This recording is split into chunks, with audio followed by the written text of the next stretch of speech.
Okay. Good morning, everyone from New Zealand, and to everyone else who's listening in on the call. Uh, my name is Chloe. I'm part of the product team here at Totara, and today I'm joined by Andre, who'll be talking to us about the work that we've been doing on Report Builder. If you've seen some of our other product webinars so far, you'll know that this webinar is part of a series that are designed to show our partners a bit about the work that we've been doing on the different products and features so far. The goal is really just to enable you guys to be able to prepare for our upcoming major release and let you know as much information as possible so that you can feel better equipped to inform the subscribers about what's coming up. I'm sure you'll share some of these details with potential customers and subscribers, but on the whole, these webinars are designed for partners, and we ask that they're just kept to the partner network. So a little bit of housekeeping as well. Questions are all welcome in the comments, and we'll keep an eye on those as we go. If we cannot answer all the questions today or can't provide a solid response, we'll get them answered after the webinar. This webinar is a recorded session as well, so as to ensure that all partners are able to access the same information, and we'll be posting that link in the partner area of the community. With this recording, we hope that this does open up some more of a partner discussion about the webinar and potentially some of the functionality. And following that, if there's some questions that are really helpful to everybody there too, we'll add those to the FAQ page too. If you don't already, please do subscribe to that product updates forum. It's the easiest way for all of our product managers to speak directly to our partners on an ad hoc basis and engage with you. And we all hope as well that everyone's staying safe and being able to keep everything going fine with the coronavirus. We're all working from home here in New Zealand too. So we're just hoping to get everything out to you guys as best we can with the situation. And anyway, I'll invite Andre to talk now. Yep. Thank you very much, Chloe. So a little bit about myself. I am the Director of Product Management here at Totara. I am working directly on Totara Learn improvements. This specific webinar is about a shared platform feature. And yep, so let's get started. So Report Builder is this fantastic reporting tool. And I'm assuming here that my audience have at least a basic understanding about Report Builder. Report Builder has been around since version 1 of Totara, and it is scalable, extensible, and it's a fantastic tool that most clients love very much. But we went through a cycle of researching the main pain points just to make sure we keep up with other reporting tools in the market. And so last year we did an extensive research and to understand what those pain points are. And we came to a very short list of main pain points. So the most, so there is a lot of reports of people that cannot create basic graphical reports, and because the feature is there, but it's not easy to combine, to select the right columns, to make sure you choose the right aggregation, and that you select the right chart settings to make things happen. Number 2, the appearance of the charts is it doesn't match the industry standard. The default colors were not fantastic, let's say, and we did some work on that. And this is also true for the overall experience in Report Builder. The number of charts or chart types was limited, and we understand that these graphical bits, it's a lot about understanding what people's expectations are in terms of the chart options. So with that research, we made three important changes in Report Builder. The first one was changing the appearance of the reports page. So this is the page you see when you click on reports on the top navigation. This page has been around since Report Builder was implemented in version 1. And it was a very simple list of reports that the logged in user have access to. So we implemented a design that matches the new design standard in the product. You're probably looking similar to the course catalog. And the thumbnails we are showing here, they reflect the settings on the report. So on the very first report there, you can see it's an area chart. The second one, the appraisal detail, there is no chart, so it's a table report, and so the idea was to make sure that the thumbnail communicate meaning, so you can quickly find the reports you're looking for. Just like in the course catalog, eventually you're gonna want to see this as a list. So there's a toggle on the right top end of the screen, and you can just flick in between the tiles and the list view. So not a big change, but we understand how like making the product visually attractive make us stand out, especially in bid process.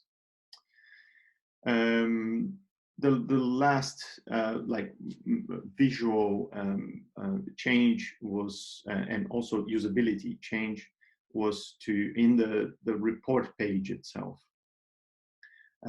You can change the report title just by clicking in the icon and doing like inline editing of the course title. And in the chart itself, you can show and hide data sets by clicking on the label. So some small improvements in the appearance and functionality.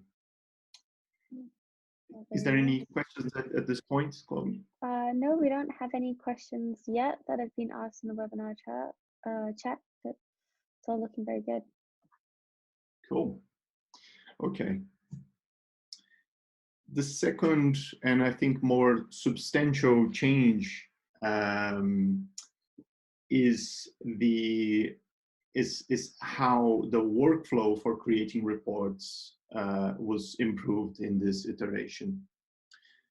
As I said, the process of creating very popular reports was it could take a long time, and it could involve like a substantial cognitive effort. So I can give an example. So if like allowing managers to track course completion, for example, it's a very popular report. Everybody's tracking compliance completion out there, and producing a pie chart that shows the aggregated status for my team is something that it's not hard to anticipate the need for that. And so creating a report like that one shouldn't take more than 2 clicks. That was basically our goal. so the whole report creation workflow starts in the front page. The idea is and I go to reports, and when I select create reports, I land in a report template library. And this report template library, so we'll ship Totara with a few good examples of useful reports, like very purpose-specific reports that might include not only selecting the columns, the filters, but also eventually the content restrictions, and in some cases, even the access restriction, so that we can start building this library of very popular and useful reports. So my video, my GIF kept going on here, but you can see how once I find the template I'm interested in, that either meet my needs or give me a great starting point for the report I need to create, it takes just one more click to see the report rendered on my screen. Probably I got another good opportunity to stop and see if we have any questions. Yeah, we do have one question. There's a question that asks, will there be instruction so that it's more intuitive that the report is interactive? So I assume that's talking about the report that we had that changes the content based on when you click the key. Not sure if I understand. Well, this person says that they were thinking that a layperson wouldn't know that the report is interactive. Maybe there's hover text or something. Yeah. I'm not sure. Can we go back to the GIF maybe? And sure. have a look. Yeah, I guess we're mentioning like showing and hiding data sets. Yes. Yep, we can explore ways of informing the user that this is an action that is available. Yeah. Interesting feedback. We don't have any specific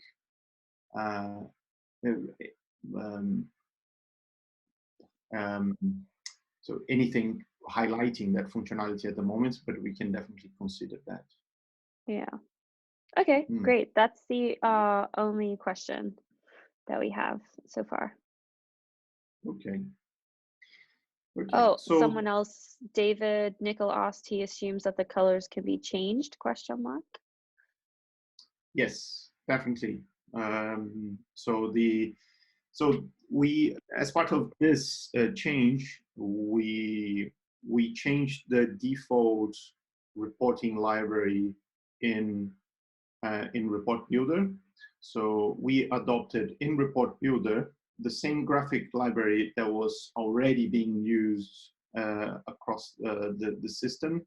So and this graphic library have settings that can be manipulated in the UI. I will potentially talk about that in another webinar, because they're more advanced settings. But yeah, we'll get to that probably in a following webinar. Okay, so the third and also very interesting improvement is the additional chart types introduced in this iteration. So there are two new chart types, and they're on the bottom of this screen here. So the first one on the bottom left is the progress donut. It's it shows the percentage and also the absolute number, and it kind of decomposed donut chart. And also on the right hand side we have like the simple donut as well. So those two new chart types, so those two chart types were introduced in this iteration. As part of this graphic library replacement, we carefully, we're very glad that the new defaults, they look a lot better. So every time you see, you have like potentially a big title for a data set, that title is broken down in a very consistent way, and the axes also show in a very consistent way. So overall, the charts look a lot better. We have a question here from Dina, who's asked, can the absolute number also display the total number? Not at this point. So I guess we would like something like 9 out of, I don't know, 40 or something like that, I guess. Yeah. Showing the total. I wonder why knowing the total here will be good. But yeah.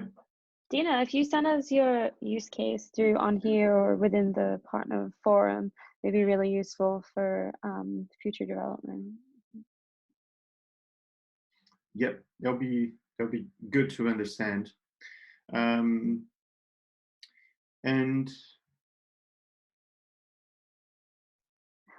Dina said, because I'm too lazy to work out the percentage of the total. Well, I'm sure a lot of other people will be in the same boat too anyway. Very quick graphical reporting, right? Absolutely, yeah. So all of this, so all these improvements are already available in Evergreen, and so please stand up your test sites running Evergreen and provide feedback. That is much appreciated. We have had, so the feedback so far is really good about the improvements. One thing I forgot to mention is that the report templates are extensible. So they are a single file, just like the report sources. So when you create your custom plugin, you can not only add your report sources, but you can also implement new templates that will show in the template library every time someone will create a report, which open very interesting possibility for partners to create their own templates, and yep, and potentially contribute those templates back to core. That would be also very interesting. We have one more question as well, which said, did I see an option that was similar to Apple's Rings? I'm assuming it's about the exercise app from Apple, the Rings. It's the donut, I think, right? Not if you want to go back, go back one slide on your side. These ones, David. I don't think it's a ring within a ring, but yeah, we don't have a chart, right? That's a ring within a ring, Andre? No, unfortunately, no. Okay. He said it was on the initial slide. Okay. Probably. I hope it's not this slide. Or this one. This one, David?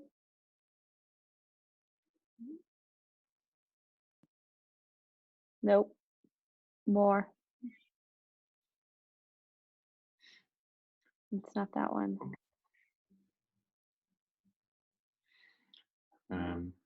Go back. Because there's a ring within a ring thumbnail image. Oh, was it on this page? Because there's learner course completion status overview. There has several rings inside of it. What does that mean? I can see. Yep. Well, that's not a possibility now, but it sounds like possible and to implement in a future iteration for sure. It would be good to also to get feedback on like how we could extend this and what the expectation of your audience is in terms of chart appearance. Yeah. Great. Okay, so if we don't have any more questions, oh, Ran commented the ring within the ring is a thumbnail image just for progress donuts. So it's the ones that have their percentages in the middle at the moment. Okay, great. All right, so let's jump to our last slide then and just remind everybody where they can interact with this if they have any more questions. So please do provide us feedback. Like Andre said, just to reiterate that you can access this development on Evergreen, so please do download it, install it, and test it, and let us know whether you have any feedback on how it has been implemented. You can do that through improvement tickets on the help desk or idea tickets, or if there's a bug ticket. Also, if you have any ideas for future development that you'd like to discuss use cases, please do so in the product updates forum, where a link to this webinar will be posted this week.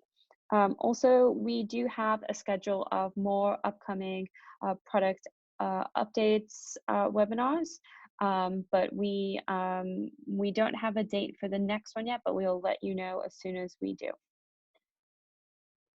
Okay, do you have anything else left that you want to share, Andre? No, that's all from me. Thanks, everybody. Thanks, Chloe. Okay, no problem. See you guys again next time. Yeah.